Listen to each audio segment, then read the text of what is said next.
When you're not feeling well, do you rush to a doctor or do you avoid the doctor? Here are 5 reasons why many people don't go to a doctor. No insurance, cost, embarrassment, fear, and you're tired of hearing the doctor say, I can't find anything wrong with you. If you could check your health in the privacy of your own home, would you do it?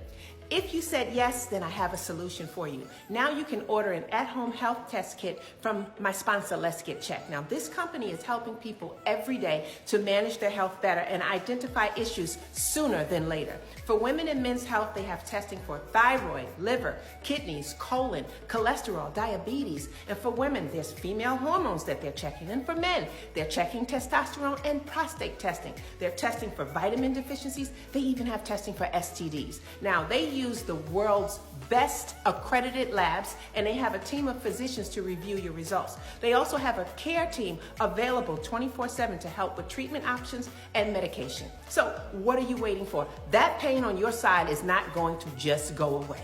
Let's get checked now.